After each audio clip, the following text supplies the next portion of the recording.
All right, y'all. In honor of the late, great Charlie Kirk, our brother in Christ, I'm doing a bunch of throwback reaction videos that I've produced throughout the years that many of y'all may not have seen. So let me know what y'all think in the comments section. Let's get it poppin'.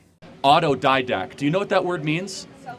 Yeah, self-taught. You know, you should probably learn that word if you're going to come up and insult other people's intelligence. Hey. My name's Keemon Dixon. I have a really black name. Please tell me how 50% of my internships have been denied when I've worked for Senator Mike Lee, Mayor Trent Sachs, Speaker Mike Schultz. Hold on. These kids just never learn when to shut up. You dropped out of college, and your highest... Community college. Sorry, your Harper College experience. I apologize. Barely was smart enough to make it through community college. Okay, so... Barely made it through high school, your too. highest degree level is an honorary doctorate degree from Liberty University. No, that's true. I do have an honorary PhD. Yeah. So essentially, what are your qualifications for arguing that college is a scam, or really having any economical knowledge at all, when likely the vast majority of the students here know more than you about economics as a whole? Okay, so... no, hold on. It's okay, guys. It's okay. Who's Milton Friedman? Who's Milton Friedman? I have no idea, and it's not important to this conversation. Who is Ludwig von Mises? These are all probably economists, and the same who thing. is John Maynard Keynes? Obviously I know who Keynes is. Oh, obviously, yeah. He's the most famous economist of all time. You don't know Milton Friedman? I mean, that's an economist. Okay, how about Murray Rothbard? That's another economist. F.A. Hayek? I don't know who that is. Well, then you just came here and insulted my intelligence. You're right, I barely made it through community college because I was too busy, starting a national youth movement with hundreds of thousands of members. Hey, hold on. Employing hundreds of people, raising hundreds of millions of dollars, yes, having a top 10 most popular podcast, sure, and reaching tens of millions of people online every day. Sure, but hold on. But you're also calling all of your constituents idiots by saying they participate in a scam. Their shirt's right there. I'm calling the institution a scam. So then I never insulted the intelligence. I just had 10 people come up and we had warm conversations. So you asked, what are my qualifications? I'm a job creator, entrepreneur, autodidact. Do you know what that word means? Yeah, self-taught. You know, you should probably learn that word if you're going to come up and insult other people's intelligence. So autodidacticism is what Leonardo da Vinci was. You don't have to go to college to be wise. You don't have to go to college to be intelligent. I read 100 books a year. I visit over 150 colleges. I'm not saying you're unintelligent. I'm just saying you lack qualifications. Well, are you a New York Times bestseller? Of course not. I'm in college. Got it. So I'm just trying. What are my qualifications? I have published books, read lots of books, dialogued a lot of people, and instead of asking what my qualifications are, can you name one thing I've ever said? Hold on. Name one thing I'm wrong about. You literally just now incorrectly cited the difference between socialism and communism. While you yourself... How so? What did I do? How so? You claimed that Russia was socialist. Russia was never socialist. The Soviet Union was socialist. No, it was a communist nation. There is a significant difference between the two. Why did Lenin say that socialism is the gateway to communism, and he was self-described socialist in his private treatise and documents in the Russian Revolution? Lenin was overtaken by Stalin. Hold on a second. No, Lenin died, and then Stalin was his successor. Yes. But Lenin himself said, quote, that socialism is the introductory phase to communism. Did he not say that? So then the vast majority of people, when they're referring to communist Russia, are referring to Stalin's rule over Russia. That was a communist rule that turned into a fascist rule later on. Okay, so but what thinker was deified in Soviet Russia? Thinker was deified? Yes. Marx. Oh, and what book did Marx write? Yes, he wrote Capital, and he also wrote the Communist Manifesto. Who was his co-author? Who was co-author?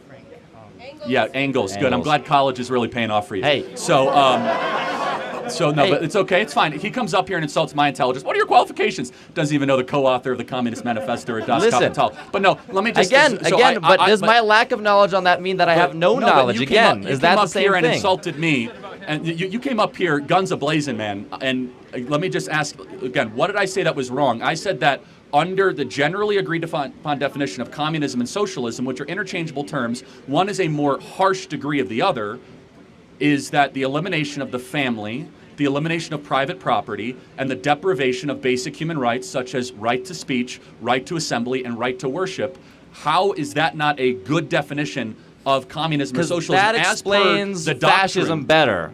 Well, but in the Communist Manifesto, Marx said, quote, we are here to destroy the nuclear family and eradicate the family because it was the original oppressive tyrannical structure. He said religion is the opiate of the masses and that private property must be eradicated. I have just now documented all three of those with evidence back to original source documents.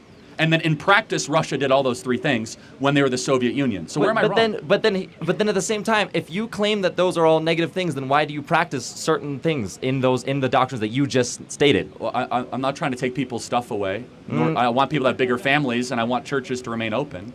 Yeah, but the thing is your biggest point that everyone here is for is that you're a potential white supremacist. So. What evidence do you have that I'm a racist? I was just literally watching a video of you talking about whiteness as a whole, talking about whiteness as a concept, okay? And you were trying to explain how white privilege doesn't exist. Correct, it doesn't. You are a white man. How do you know? Because I have eyes. Because you have eyes. That's not a description. Reason. So what can a black person do that I can't do in America, or what can vice a black versa? person do? What can I do a black person can't do? Let's think of some history right here. Let's go through the history of redlining. I don't need a history. I don't need yes, listen. No, you're talking about white privilege. You do need a history lining. Clearly, you need a history lesson. I know your talking points better than you do, and I've read all the literature that you have. I've probably forgotten more about the literature. History affects the present day as well, and you know that's true. If you went to college, you would know. Well, hold on a second, but let me. So then why are you wearing the college as a scam shirt? Drop out.